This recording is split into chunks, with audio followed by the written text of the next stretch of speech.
بسم اللہ الرحمن الرحیم۔ شروع کرتا ہوں اللہ کے پاک نام سے جو بہت بڑا مہربان نہایت رحم والا ہے۔ دوستو، بہنوں، بھائیوں، بزرگوں، ہم زوال بغداد کی اس سیریل میں زوال بغداد میں ہم آپ کو خوش آمدید کرتے ہیں۔ بنو ہاشم اور بنو امیہ کے جھگڑوں کے ساتھ جو آتش خانی جنگی برپا ہوئی تھی، ہم یہاں تک پہنچے تھے پچھلی قسط میں۔ لیکن مدینہ منورہ اور حجاز کو چھوڑ کر کوفہ میں پایا تخت کا بدلنا حضرت علی کرم اللہ وجہہ کے حق میں بہت مضر ثابت ہوا تھا۔ وہ کچھ شک نہیں کہ جو خرابیاں اس سے پیدا ہوئیں، ان سے حضرت امیر نے ترک وطن کی غلطی کو نجومی سمجھ لیا تھا۔ نئے دارالخلافت کی وجہ سے قبائل عرب کے متفقہ طاقت ٹوٹ گئی تھی اور خلیفہ چہارم کو معلوم ہو گیا تھا کہ کوفیوں میں اہل مدینہ کسی باتیں نہیں۔ کوفی پرلے درجے کے غیر متحمل، شورا پرست اور مفسد ثابت ہوئے، لیکن مدینہ کو ترک کرنے میں جو غلطی سرزد ہوئی اس کی تلافی اب نہ ہو سکتی تھی۔ خانہ جنگی شروع ہو گئی اور بنو ہاشم اور بنو امیہ کے درمیان لڑائی کی ٹھن گئی۔ بنو ہاشم اور بنو امیہ کے جھگڑوں کے ساتھ جو آتش خانہ جنگی برپا ہوئی، اس نے عرب کے مختلف خاندانوں میں ایسی آگ لگا دی تھی کہ پھر کبھی نہ بجھی۔ اگرچہ امیر معاویہ اور حضرت علی کرم اللہ وجہہ نے صلح کر لی، لیکن خاندانی کاوشیں جو وراثت میں ملی تھی وہ دور نہ ہو سکی۔ آخر ابن ملجم کے خنجر نے اس امر کا فیصلہ کر دیا کہ آئندہ کون شخص امیر ہوگا اور کون خاندان حکومت کرے گا۔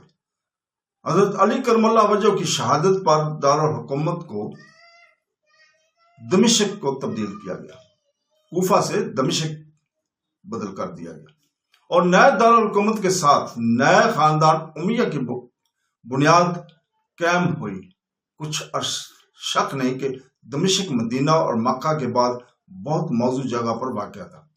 اس جگہ دودھ اور شہد موج مارتے تھے، مگر حجاج میں مدینہ اور مکہ ابھی تک مذہبی طاقت کے مرکز تھے، لیکن اس سے دمشق کی پولیٹیکل طاقت کو کچھ صاف نہیں آ سکتا تھا۔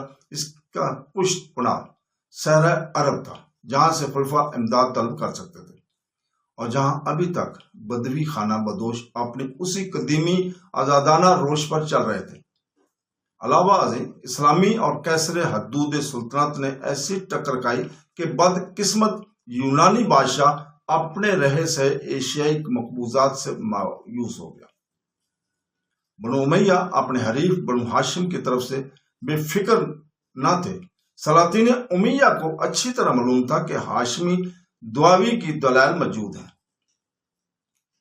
اس لیے جب تک یہ قطع نہ ہو سلطنت میں آئے دن کے جھگڑوں سے کبھی امن قائم نہیں رہ سکتا۔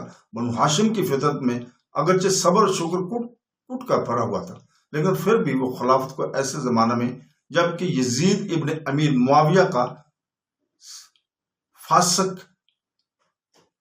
فاجر حکمران ہوا اپنا حق سمجھتے تھے، لیکن افسوس ہے کہ بنو ہاشم کی ملکی طاقت بنسبت اپنے حریف کی بہت کمزور تھی، اس لیے بنو امیہ کا غلبہ ہوا۔ اس غلبہ کے وقت تاریخ اسلام میں وہ واقعات پیش آئے جنہیں یاد کر کے ایک دنیا خون کے آنسو روتی ہے ابھی تک۔ اگرچہ بنو ہاشم کی اس قدر کمزور کر دیا گیا تھا کہ ان کے دوبارہ سرزب ہونے کی امید نہ تھی، لیکن اس پر بھی وہ چپکے پھر زور پکڑ رہے تھے۔ اس وقت بنو ہاشم کی 3 زبردست شاخیں تھیں۔ علوی اور فاطمی تو حضرت علی کرم اللہ وجہہ کی وجہ کی اولاد سے تھے، مگر تیسری شاخ عباسیہ حضرت عباس رسول پاک صلی اللہ علیہ وسلم کے غمز خوار اولاد سے تھی۔ حضرت عباس رضی اللہ تعالی عنہ کے غم بزرگوار تھے۔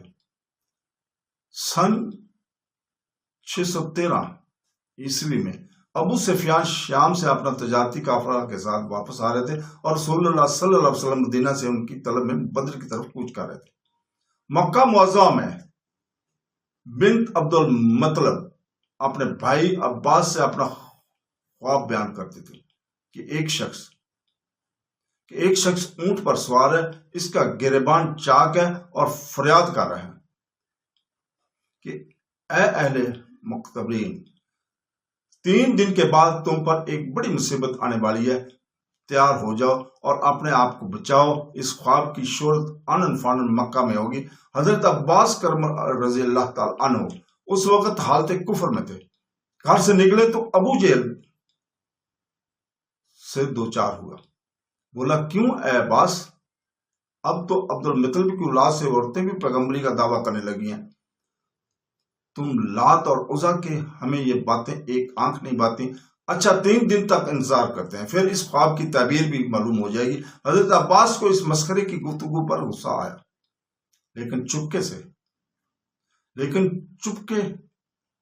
سے وہ رہے۔ تیسرے دن گھر سے یہ ارادہ کر کے نکل کہ اگر آج اس نے پھر وہی تمسخر کیا تو قتل کر دوں گا۔ ابو جہل بھی ایک ہی کائن تھا۔